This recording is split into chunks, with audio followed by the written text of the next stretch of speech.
लखनऊ स्थित कांग्रेस पार्टी कार्यालय पर एक प्रेस वार्ता के दौरान कांग्रेस महासचिव प्रियंका गांधी ने एक बड़ा ऐलान करते हुए 2022 के यूपी विधानसभा चुनाव में 40% टिकट महिलाओं को दिए जाने की बात कही है। उन्होंने कहा, कांग्रेस पार्टी उत्तर प्रदेश के आगामी चुनाव में 40% सीट पे महिलाओं को अपना उम्मीदवार घोषित करेगी तथा जो महिला चुनाव लड़ना चाहती है वो हमें अपने आवेदन पत्र दे सकती है। उन्होंने महिलाओं से आगे आने का आह्वान करते हुए कहा कि आगे आओ। उन्होंने कहा, गंगा यात्रा के दौरान एक महिला ने कहा था कि मेरे गांव में स्कूल नहीं है, ये निर्णय उसके लिए है। ये निर्णय उत्तर प्रदेश की हर उस महिला के लिए है जो बदलाव चाहती है। जैसे सुप्रिया जी ने कहा, आज हमारी पहली प्रतिज्ञा के बारे में बात करना चाहती हूं मैं। हमने तय किया है कि आने वाले विधानसभा चुनाव में उत्तर प्रदेश में कांग्रेस पार्टी 40% टिकट महिलाओं को देगी।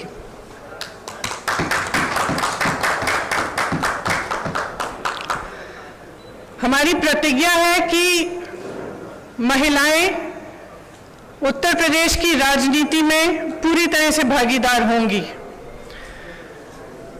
ये फैसला हमने किस लिए किया? जब मैं 2019 के चुनाव में उत्तर प्रदेश प्रचार के लिए आई थी तो इलाहाबाद यूनिवर्सिटी की कुछ लड़कियां मेरे से मिली और उन्होंने मुझे बताया कि किस तरह से यूनिवर्सिटी के नियम कानून, हॉस्टल के नियम कानून उनके लिए अलग थे और पुरुषों के लिए अलग। ये निर्णय उनके लिए लिया है। ये निर्णय मैंने उस महिला के लिए लिया है जिसने गंगा यात्रा के दौरान मेरी नाव को वापस तट पर बुला के कहा कि मेरे गांव में पाठशाला नहीं है, मैं अपने बच्चों को पढ़ाना चाहती हूँ। ये निर्णय उस लड़की, प्रयागराज की एक लड़की पारो के लिए लिया गया है जिसने मेरा हाथ पकड़ के मुझे कहा कि दीदी बड़ी होकर मैं नेता बनना चाहती हूँ। ये निर्णय उसके लिए है। ये निर्णय चंदौली में जो शहीद एयरफोर्स के पायलट हैं उनकी बहन वैष्णवी के लिए है, जिसने मुझे कहा कि उनके भाई शहीद हो गए हैं लेकिन वो पायलट बनना चाहती है। ये निर्णय उन्नाव की उस लड़की के लिए है जिसको जलाया गया, मारा गया, उसकी भाभी के लिए है जो आज भी संघर्ष कर रही है उसका, और उसकी 9 साल की भाभी की बेटी के लिए है जिसको स्कूल में धमकाया गया था। ये निर्णय हाथरस की उस माँ के लिए है जिसने मुझे गले लगाकर कहा कि उसको न्याय चाहिए, उसको न्याय नहीं मिल रहा है। ये निर्णय रमेश कश्यप की बेटी के लिए है, उसका नाम भी वैष्णवी है, जो बड़ी होकर डॉक्टर बनना चाहती है। लखीमपुर में एक लड़की मेरे से मिली, मैंने उससे पूछा क्या बनना चाहती हो बड़ी होकर, उसने कहा प्रधानमंत्री बनना चाहती हूँ। उसके लिए है ये निर्णय। ये निर्णय लखनऊ की एक बस्ती में लक्ष्मी वाल्मीकि के लिए है जो ITI पढ़ी है, BA की है, उसने कंप्यूटर कोर्स किया है, आज तक उसे नौकरी नहीं मिली है। ये निर्णय उसके लिए है। ये निर्णय सोनभद्र में उस महिला के लिए है जिसका नाम किस्मत है, जिसने अपने लोगों के लिए आवाज उठाई, संघर्ष किया और न्याय मांगा। ये निर्णय उत्तर प्रदेश की हर एक महिला के लिए है जो बदलाव चाहती है, जो न्याय चाहती है, जो एकता चाहती है, जो चाहती है कि आगे बढ़े उसका प्रदेश। मैं आप सबसे कहना चाहती हूँ, आप समाज सेविका हैं, आप अध्यापक हैं, आप एक नौजवान महिला हैं जो आप अपना भविष्य बनाना चाहती हैं, आप प्रेस में हैं। अगर आप बदलाव चाहती हैं तो इंतजार मत करिए। आपकी सुरक्षा कोई नहीं करने वाला। सब बातें करते हैं, सुरक्षा करने का जब समय आता है तो सुरक्षा उनकी होती है जो आपको कुचलते हैं। आज सत्ता का नाम यह है कि आप खुलेआम पूरे पब्लिक के सामने लोगों को कुचल सकते हैं। ये सत्ता बन गई है, ये गलत है। घृणा का बोलबाला है, नफरत का बोलबाला है, गलत है। इसको महिलाएं बदल सकती हैं। महिलाएं इसलिए बदल सकती हैं क्योंकि करुणा भाव, सेवा भाव और दृढ़ता, शक्ति सबसे ज्यादा महिलाओं में है। मैं आपसे कहना चाहती हूं, राजनीति में आओ, मुझसे कंधा से कंधा मिलाओ। मैं जानती हूं कि आपके संघर्ष क्या है। मेरी प्रेस की सहेलियां यहाँ हैं, मैं जानती हूं, मैं आपको देखती हूं सुबह से शाम तक आप कैसे दौड़ती हैं, किन परिस्थितियों में। जब सीतापुर में बीच रात में अंधेरा था, मुझे घेर लिया पुलिसकर्मी ने, महिला पुलिसकर्मी थी, मुझे घेरा, मुझसे लड़ी, मैं भी भिड़ गई उनसे। उसके बाद मुझे उन्होंने जीप में बिठाया और अंधेरी रात में सिर्फ मैं, वो दोनों और 2 कांस्टेबल मुझे सीतापुर के पीएससी कंपाउंड में ले गए। एक का नाम मधु था, एक का नाम पूजा। ये निर्णय उनके लिए भी है क्योंकि मैं समझी कि 4 बजे सुबह तक ड्यूटी पे थी। उनकी एक अफसर जिनकी पोस्टिंग सीतापुर में थी, लेकिन जिनकी बूढ़ी माँ अकेली नोएडा में रहती है। कितना संघर्ष करना होता है महिलाओं को। कौन करेगा ये संघर्ष आपके साथ अगर आप एकजुट नहीं होंगी? अगर देश को जातिवाद और धर्म की राजनीति में से निकालकर विकास की राजनीति की ओर ले जाना है, अगर देश को समता की राजनीति की ओर ले जाना है, भागीदारी की राजनीति की ओर ले जाना है, तो महिलाओं को आगे बढ़ना पड़ेगा। आपको खुद ये काम करना पड़ेगा। आगे बढ़िए। मैं आग्रह करती हूं आपसे, हमने आवेदन पत्र मांगे हुए हैं हर विधानसभा के लिए। ये अगले महीने की 15 तारीख तक खुला रहेगा। खास तौर से मेरी बहनों के लिए, जो लड़ना चाहता है आओ मेरे पास आओ, आपको मौका मिलेगा। हम इस देश की राजनीति, इस प्रदेश की राजनीति बदलेंगे। धन्यवाद।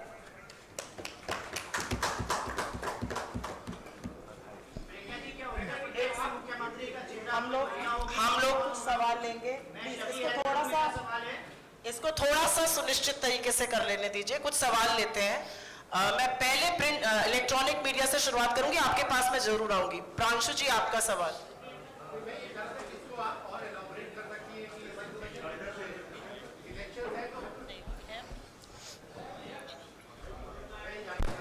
इसको अगर और इलैबोरेट कर सके कि इस डिसीजन के पीछे का एक पॉलिटिकल रैशनल क्या है, क्योंकि लोग ये चाहेंगे।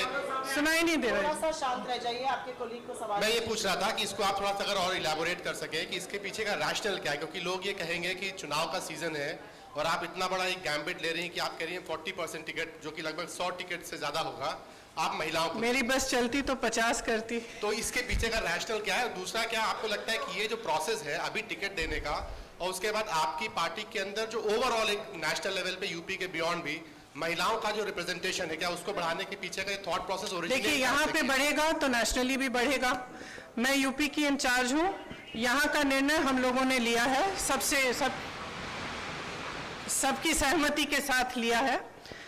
इसके पीछे, जैसे मैंने कहा, मुख्य सोच ये है कि जो महिला है वो एकजुट होकर एक फोर्स नहीं बन रही है, उसको भी जातियों में, धर्मों में बांटा जा रहा है। राजनीतिक पार्टियां सोचती है कि एक गैस सिलेंडर देके, 2000 रुपए देके खुश कर देंगे, लेकिन जो महिला का संघर्ष है वो एक बहुत लंबा और बहुत गहरा संघर्ष है। अगर हम समझेंगे नहीं कि हमें एकजुट होकर ये संघर्ष करना है, तब तक हमारे समाज में, हमारे देश में, हमारी राजनीति में बदलाव नहीं आ सकता है। तो सोच ये है कि हमें जाति से ऊपर उठकर, धर्म से ऊपर उठकर, जो प्रदेश है, देश है, एक तरह से हम महिला हैं, वो सबसे बड़ी चीज है हमारे लिए। हम एक दूसरे के संघर्ष समझें।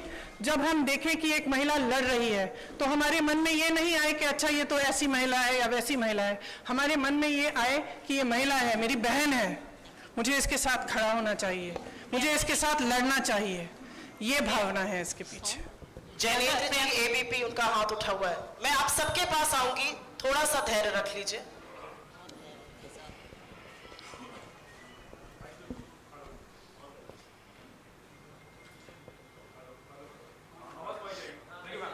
मैम, सवाल ये है कि 40% क्यों? मतलब 33% रिजर्वेशन की चर्चा होती है, आधी आबादी है तो 50% हो सकता था, 40 क्यों? और एक सप्लीमेंट्री में ये भी पूछना चाहता हूँ कि वो सवाल आ गया कि राष्ट्रीय स्तर पर ये होगा या नहीं। जनरली हम देखते हैं कि महिलाओं की भागीदारी के नाम पर नेता अपनी पत्नियों को, अपने परिवार की महिलाओं को आगे कर देते हैं, तो ये ना हो, इसके लिए आपने सोचा है, क्या कदम उठाएंगे? Thank you. देखिए, आपने दो सवाल किए। सबसे पहले 40 क्यों नहीं? क्यों नहीं? शुरुआत है, 40 से शुरू करेंगे। और मैंने कहा अगर मेरा बस चलता तो 50 होता, तो लेकिन सबकी सहमति के साथ 40 तय किया है। अगले चुनाव में 50 भी हो सकता है। सबसे पहला ये। दूसरा, देखिए, ये सच है कि कई बार लोग अपनी पत्नियों को, बेटियों को चुनाव लड़वा लेते हैं, लेकिन इसमें कोई इतनी बड़ी बुराई नहीं है। लड़ लेती हैं, उसके बाद सक्षम हो जाती हैं। मुझे याद है, एक अमेठी में एक प्रधान थे, उन्होंने अपनी बीवी को लड़ाया। कुछ साल बाद मेरे पास आए, कहा कि आप संभालिए, मुझसे तो नहीं संभलती है, सारे निर्णय ले रही है। तो मैंने कहा आप क्यों रो रहे हो? तो ये तो देखिए, ये प्रोसेस होता है, एक शुरुआत होती है इस प्रोसेस की, और आस्ते आस्ते सक्षमता मिलती है। तो इसमें कुछ, मुझे तो कोई बुराई नहीं लगती है। सीमांत लखवी जी, भारत समाचार से। सब पुरुष पूछ रहे हैं। नहीं, महिलाओं के पास इसके बाद आऊंगी आप लोगों के पास इसके बाद। मैम, 2017-2019 में जिस तरह के नतीजे रहे हैं कांग्रेस के, सबने देखा, तो क्या इतनी बड़ी संख्या में महिला मजबूत प्रत्याशी आप लोगों को मिल पाएंगी 2022 के चुनाव के लिए? देखिए, हमें प्रत्याशी मिलेंगी, लड़ेंगी वो। अगर इस बार मजबूत नहीं होंगी, अगली बार मजबूत होंगी। हमें लड़ाना है, हम पूरी तरह से मदद करेंगे, समर्थन करेंगे और लड़ेंगे जी जान से। एएनआई से कामना जी, अब मुझे लगता है कुछ महिलाओं को चांस जरूर देना चाहिए। एएनआई से कामना जी।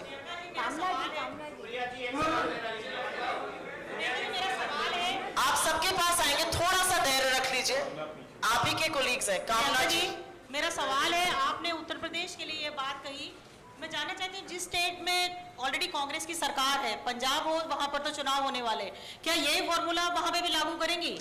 देखिए, मैं उत्तर प्रदेश की इंचार्ज हूँ यहाँ का। जैसे मैंने कहा, हमने निर्णय लिया है। अब ये मिसाल बनेगा, अगर दूसरे भी इसको फॉलो करना चाहते हैं तो बहुत अच्छा रहेगा। प्रियंका जी, जातिगत आधार पर टिकट मिलते हैं। माफ करिए, एक सवाल प्लीज पूछिए, उनको खत्म कर लीजिए, फिर आपके पास आते हैं। महिलाओं को जो टिकट दिया जाएगा, क्या वो जातिगत आधार पर दिया जाएगा? क्या वो जाति के आधार पर दिया जाएगा? महिला की सक्षमता के आधार पर दिया जाएगा, मेरिट के आधार पर। वो कितना काम कर रही है, कितना उसके विधानसभा के बाद आपके पास आते हैं।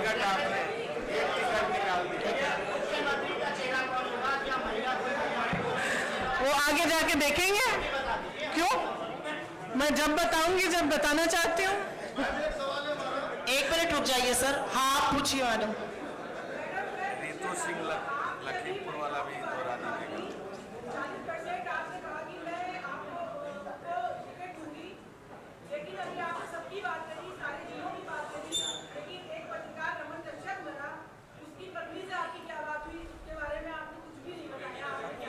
मैंने उनकी बेटी का जिक्र भी किया, आप शायद सुन नहीं रही थी। सॉरी, और वो लड़ना चाहेंगे तो जरूर। 1 मिनट रुक जाइए, उन्होंने जिक्र किया, शायद आपने सुना नहीं, उन्होंने उनकी बेटी के बारे में क्या बातचीत हुई उसका पूरा जिक्र किया।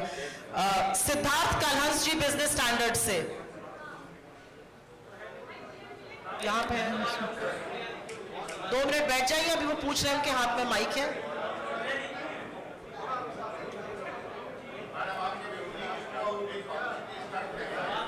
प्लीज आप लोग थोड़ा शांत रहिए, आपके कोलीग एक सवाल पूछ रहे हैं, आप लोगों से अनुरोध है, थोड़ा सा धैर्य और शांति रखिए। आप भी रुक जाइए, वो सवाल पूछ। मैं अपने विरोधियों को कहना चाहूंगी कि थोड़ी अपनी क्रिएटिविटी बढ़ा लें, क्योंकि मैं जो भी करती हूँ वो या तो उसको टूरिज्म बोलते हैं या पब्लिसिटी स्टंट बोलते हैं। अब कुछ नया ढूंढें। अब 2 साल हो गए हैं, बस वही दोहराते जा रहे हैं। थोड़ी सी क्रिएटिव हो जाए, कोई और आलोचना ढूंढे मेरे लिए। हम लोग सवाल सिर्फ इसी मुद्दे पर लेंगे, ये एक ऐतिहासिक मुद्दा है। अगर आपका सवाल इस पर हो तो जरूर पूछिए।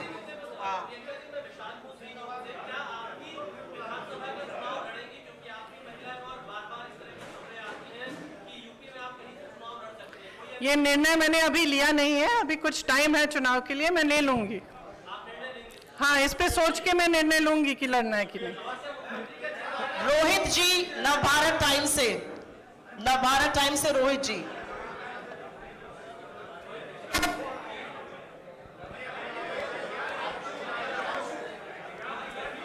माइक दीजिए इधर। ये आप इस माइक पर पूछिए सवाल। He is also wanting to ask again. आपके पास आ रहे हैं, अगला आपके पास आ रहा है।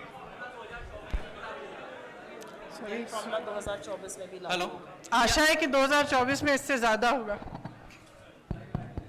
आपका सवाल।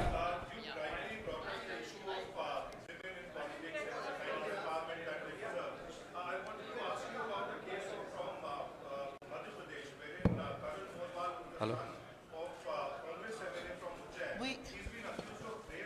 We are restricting. I'm sorry, but we are restricting questions only to this issue. No, this is a historic issue. I will not let any other questions be asked. Please respect my prerogative. This is a historic. Shall we do one thing? Shall we have a separate interview and I'll answer your questions? We cannot have you. Next question, please. मैं समर्थ हूँ आज तक से। मेरा सवाल है कि अखिलेश यादव लगातार कह रहे हैं कि वो मुख्य विपक्ष हैं। कांग्रेस पार्टी और प्रियंका गांधी, आपका इसको लेकर क्या कहना है? आप इस मुद्दे पर अगर आपका सवाल हो तो जरूर हाथ उठाइए। आज ये ऐतिहासिक है। मुझे लगता है कि इस मुद्दे को समझिए। आज तक आजाद हिंदुस्तान में 40% टिकट किसी भी पार्टी ने कहीं पर भी महिलाओं को नहीं दिया है। इसकी थोड़ी सी ऐतिहासिकता को समझिए। प्रिंट से प्रशांत जी सवाल पूछना चाहते हैं, उनके पास माइक दीजिए। आपके पास भी आएंगे। मैं कहीं जा नहीं रही हूँ। अभी तो पत्रकारिता कहीं जा नहीं रही हूँ। प्रियंका जी, आपने तो सवाल पूछा। मेरा सवाल ये है कि सुनिए, मैं कहीं जा नहीं रही हूँ, मैं यही हूँ। आप पूछ लीजिए इसके बाद। प्रियंका जी, सवाल ये है कि कांग्रेस में कैंडिडेट्स का सिलेक्शन और कैंडिडेट्स की एप्लीकेशन पिछले 2 महीने से लिए जा रहे हैं, लगभग 1.5-2 महीना हो गया। लेकिन फैसला आज आप ये करते हैं कि 40% टिकट आप महिलाओं को देंगी। तो क्या जो जितने भी कैंडिडेट्स ने अभी अप्लाई किया, क्या उनमें से कोई जेन्युइन नहीं थे तो 40% का फैसला करना पड़ा, या नतीजों को ध्यान में रखते हुए, क्योंकि कांग्रेस का गठबंधन भी अभी क्लियर नहीं है किसी के साथ होगा या नहीं होगा, या जो भी पहले के नतीजे रहे हैं, या उनको देखते हुए ये फैसला लेना पड़ा कि 40%? देखिए, ये लेना पड़ा नहीं है। ये फैसला मैंने आपको समझाया किस लिए लिया। ये फैसला महिलाओं के सशक्तिकरण के लिए है। इसके पीछे और कोई छुपा राज नहीं है। यहाँ से कुछ सवाल थे, अगर इस मुद्दे पर हो तो आप जरूर पूछिए। इस मुद्दे पर है।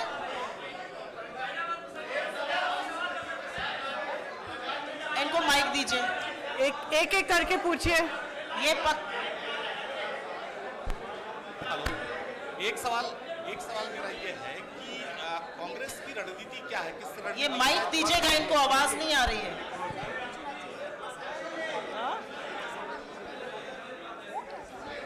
आने वाले चुनाव में बड़ी चुनौती है कांग्रेस के सामने। आप लोग थोड़ा धैर्य रखिए। ये पत्रकार वार्ता है, वो सवाल पूछ रहे हैं। मैम 2 मिनट रुक जाइए, पूछिए आप इस मुद्दे पर अगर है तो। इसके अलावा हम लोग किसी मुद्दे पे आज चर्चा नहीं करेंगे। आने वाले समय में बड़ी चुनौती है इस कांग्रेस मुद्दे के पर। सामने। आप अमेठी जैसी जगहों पर आप सीट हार गई, तो कैसे अपने लोगों को आप इकट्ठा करेंगे? क्योंकि जिस तरह से आप देखिए, भारतीय जनता पार्टी ने अपने तमाम प्रोग्राम चलाए हैं, उसकी अपेक्षा कांग्रेस उतना जमीन पर दिख नहीं रही। आपको शायद मालूम नहीं होगा कि पिछले 2 सालों में 18,700 से ज्यादा कांग्रेस के कार्यकर्ता जेल गए हैं उत्तर प्रदेश में। 3 दिन से 3 महीनों के लिए लगातार प्रोग्राम कर रहे हैं। और शायद आपने भी महसूस किया होगा कि अगर सड़क पे कोई पार्टी लड़ रही है तो वो कांग्रेस ही है। प्रियंका मैम, मेरा एक सवाल है आपसे कि राहुल जी आते हैं, वो रणदीप सुरजेवाला के साथ होते हैं, आप सुप्रिया जी के साथ आई हैं। हम लोगों का जो इंटरेक्शन होता है वो यहाँ पे लोकल लोगों से होता है। ये आएंगी, दिल्ली चली जाएंगी। हम लोगों को यहाँ पर उस तरीके से जो खबरें हैं वो सारी चीजें आप ये जी। तो मेरा सवाल क्या है जी आपका? मेरा सवाल मैम यही है कि सबसे पहले आपको ईद मिलादुन नबी की मुबारकबाद। धन्यवाद आपको भी। है। और मेरा सवाल आपसे वही है कि कांग्रेस क्या मुख्यमंत्री का फेस देकर चुनाव लड़ेगी या विदाउट सीएम कैंडिडेट? मैंने उस सवाल का अभी जवाब दिया। इस पे अभी निर्णय नहीं हुआ है। जब होगा आपको पता चल जाएगा। आपका 2 बार सवाल का जवाब दे चुकी हूँ।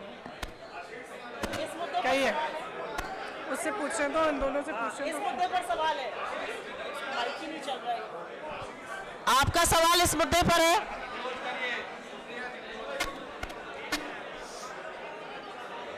माइक दे दीजिए ना पीछे।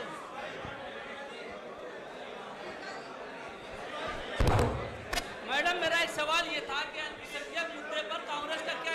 नहीं सर, हम सवाल सिर्फ इस इशू पर लेंगे। आज की प्रेस कॉन्फ्रेंस महिलाओं के मुद्दे पे है, उसके बाद हम इससे बात कर सकते हैं। जी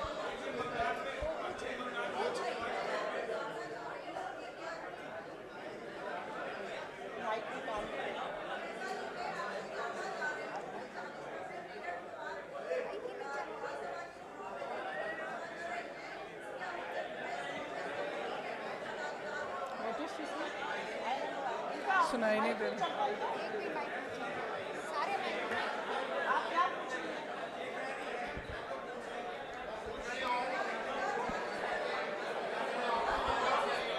हेलो हेलो।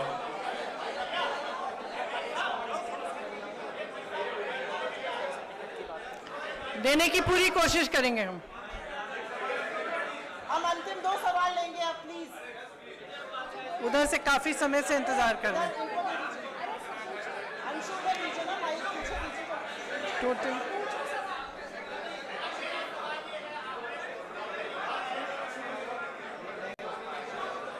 आप पूछिए सवाल।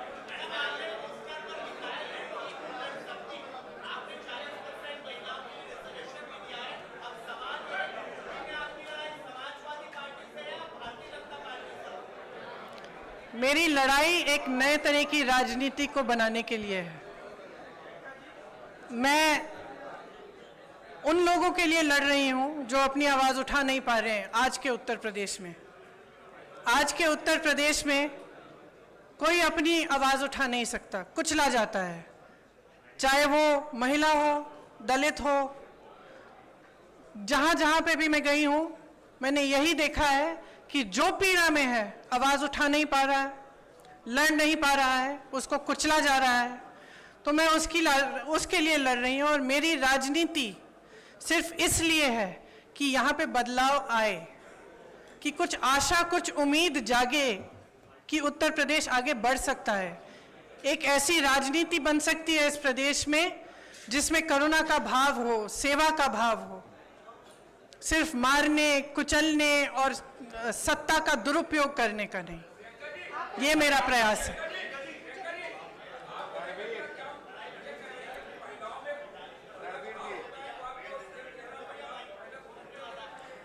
अब ठहरिए, देखिए क्या होता है आगे आगे।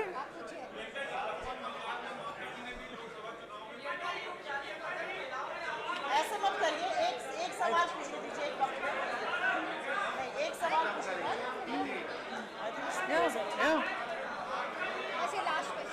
लास्ट सवाल। आप यहाँ पे मुझे कम महिलाएं दिख रही हैं, इसलिए इतना कम अनुशासन है। देखो कितनी शालीनता से खड़ी है वहां पे पीछे, और आप सब चिल्ला रहे हैं। हम लोग अंतिम सवाल लेंगे।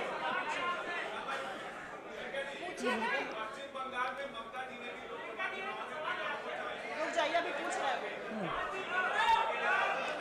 मुझे मालूम नहीं था, अगर उन्होंने किया तो बहुत बढ़िया। धन्यवाद।